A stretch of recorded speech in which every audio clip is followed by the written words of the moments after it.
So we're currently in the middle of August at time of recording, and the next generation consoles, the PS5 and the Xbox Series X, should be coming out soon.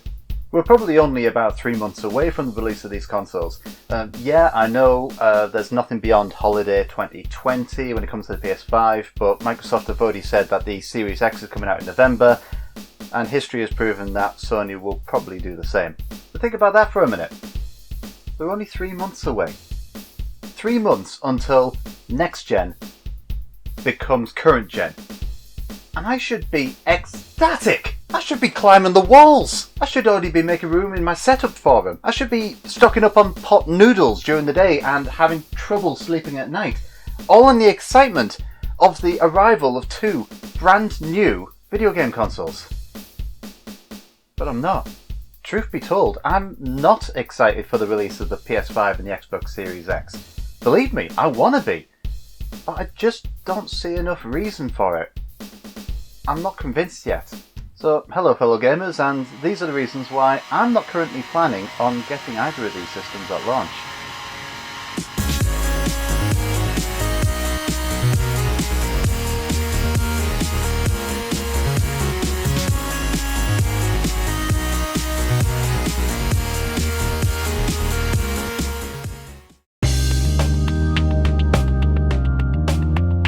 Now, I've wanted to avoid doing a video like this because, well, when it comes to upcoming consoles, these kind of videos are out of date within a couple of days. And of course, everyone's opinion on the internet is wrong apparently. But no, I'm not excited for the release of either the PS5 nor the Xbox Series X. This is my opinion really, based on what I've seen so far. Many of you might agree, many of you might not. But you know what? Let me know in the comments how you feel about these upcoming consoles, while I tell you why I'm not excited about them. And let's get something obvious out of the way that everyone can see, and that is just how the consoles look. Now, yeah, of course, beauty is in the eye of the beholder, and both manufacturers have taken very different approaches to how their next consoles are going to look. So, the PS5 first of all. Now this, to me, seems like an example of more form over function. But at the same time, you've got those massive vents, which it could very well need. But look at it. It looks like a cross between a wireless router and a white-covered ring binder. And I'm sure I'm not the only one who has noticed those exposed white corners on one side of it.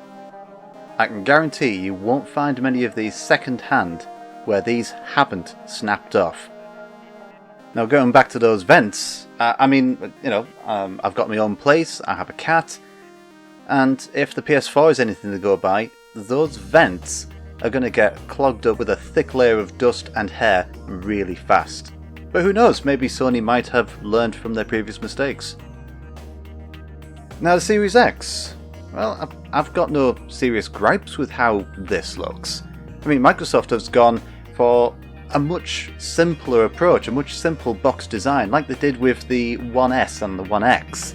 So there we've got, two absolute opposites. Sony has gone for an attempt at a funky look, while Microsoft has retained the minimal look.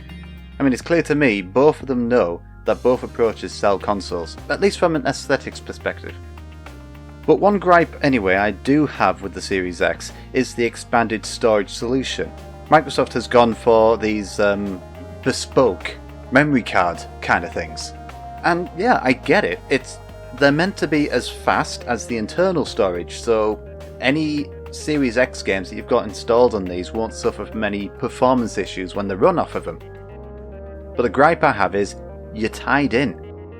If you want to install more games and maintain top performance with Series X games, you have to get these expansions. A lot of people, when they're expanding the storage on their Xbox One and on the PS4, they're using external USB 3 drives. And you can do that with the Series X, and I believe you can do that with the PS5 as well, but would they work well enough?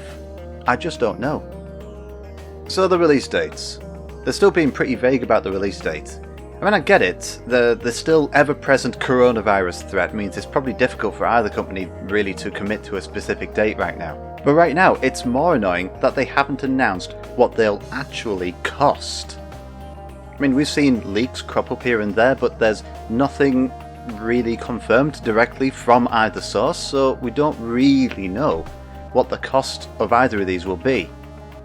It's obvious why they're doing this, because neither company wants a repeat of what happened with the Saturn. $299.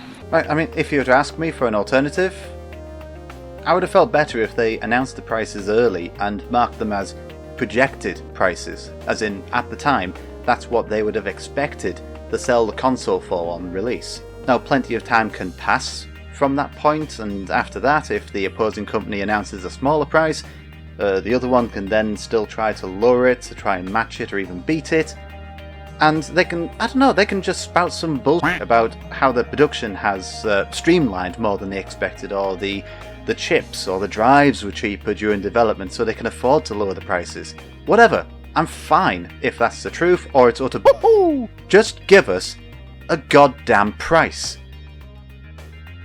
On top of that, there's the continuation with the divides in the next gen systems. In this generation we've had the regular PS4, the PS4 Slim, and the more powerful PS4 Pro, and then we've had the Xbox One, the Xbox One S, and then the more powerful Xbox One X.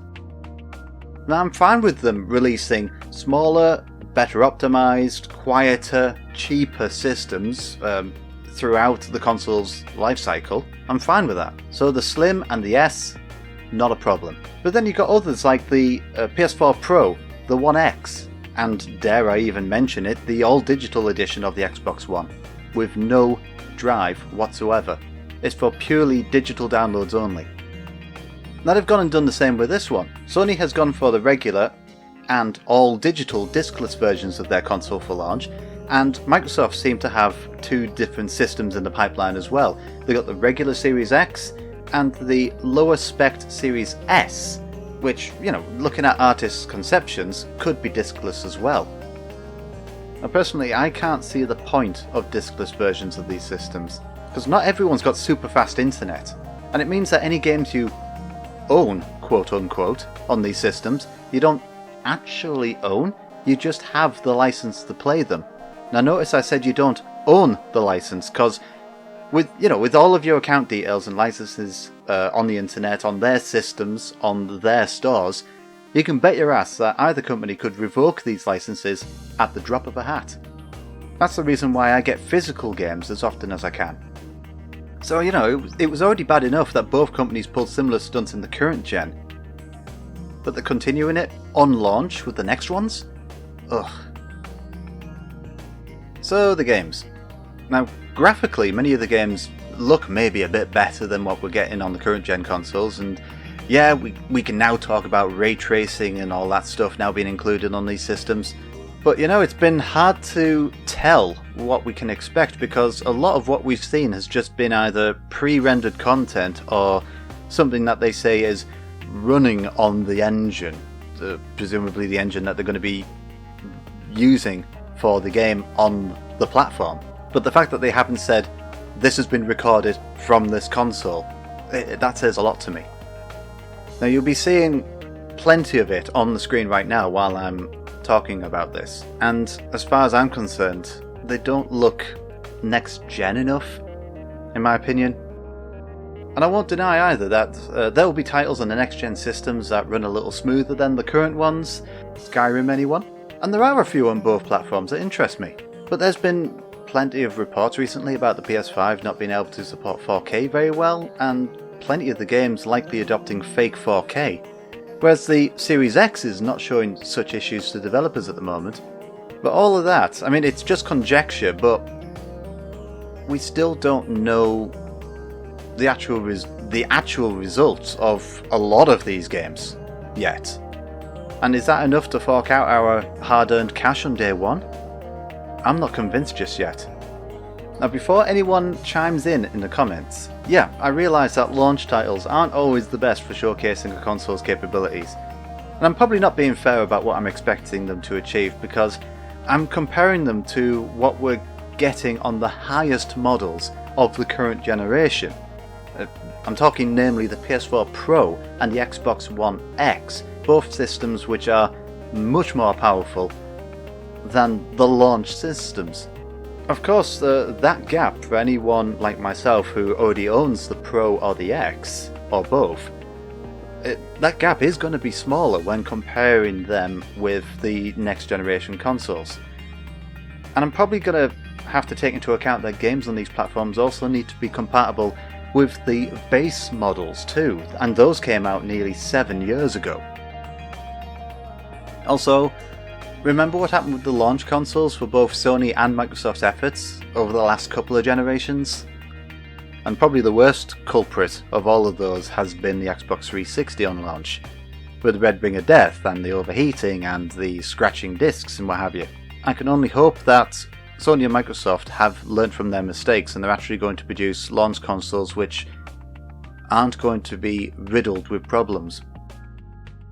Now that's not to say that I never get launch systems. I've bought a few systems on launch, like the Switch for example. But with the Switch it was a different kettle of fish. It was something entirely different. It was something much more innovative.